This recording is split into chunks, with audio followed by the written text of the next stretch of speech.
അറഫാ ദിനത്തിലെ നോമ്പ് റസൂൽ സല്ലല്ലാഹു അലൈഹി വസല്ലമിനോട് ചോദിക്കപ്പെട്ടപ്പോൾ അവിടുന്ന് അതിന്റെ മഹത്വം പറഞ്ഞത് യുകഫിറു സനത്തൽ മാദിയ വൽ ബാഖിയ എന്നാണ്. ആ ദിവസത്തിലെ നോമ്പ് കഴിഞ്ഞതും വരാനിരിക്കുന്നതുമായ വർഷപാപങ്ങൾക്ക് പരിഹാരമാണ് എന്നാണ്. കഴിഞ്ഞുപോയ ഒരു കൊല്ലത്തിനിടക്ക് സംഭവിച്ചു പോയിട്ടുള്ള ചെറിയ ചെറിയ ദോഷങ്ങൾ വൻപാപങ്ങളല്ല.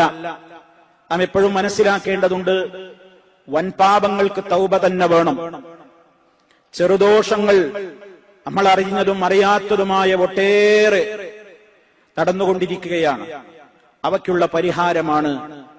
ഇനി വൽ ബാഖിയ, വരാനിരിക്കുന്ന ഒരു വർഷത്തേക്ക് കൂടി.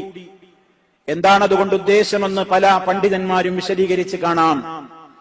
വരുന്നൊരു കൊല്ലത്തേക്ക് ചെറുദോഷങ്ങളൊക്കെ ചെയ്തോളൂ, കാരണം അറഫ നോമ്പെടുത്തിട്ടുണ്ടല്ലോ എന്നല്ല, അതിനുള്ളൊരു ലൈസൻസ് അല്ല.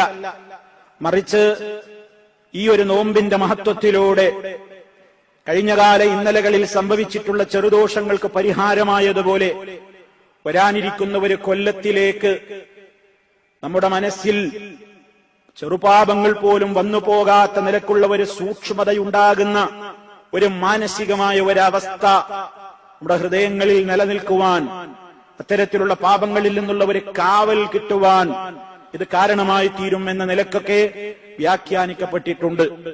എന്തായിരുന്നാലും റസൂൽ സല്ലല്ലാഹു അലൈഹി വസല്ലം വളരെ പ്രാധാന്യം കൽപ്പിച്ചിട്ടുള്ള ഒരു നോമ്പാണ് ഈ അറഫാ ദിനത്തിലെ നോമ്പ്. ഇതെല്ലാ ആളുകളും ശ്രദ്ധിക്കേണ്ടതുണ്ട്. അല്ലാഹുവിന്റെ മാർഗത്തിൽ നോമ്പനുഷ്ഠിക്കുന്നത് നരകവിമോചനത്തിന്, നരകത്തിയിൽ നിന്ന് ഒരുപാട് കാലങ്ങളോളം വിദൂരത്താക്കപ്പെടുന്ന പുണ്യകർമ്മമാണെന്ന് നമുക്കെല്ലാവർക്കും അറിയാം. ആ കാര്യത്തിൽ നാം ശ്രദ്ധയുള്ളവരാകണം.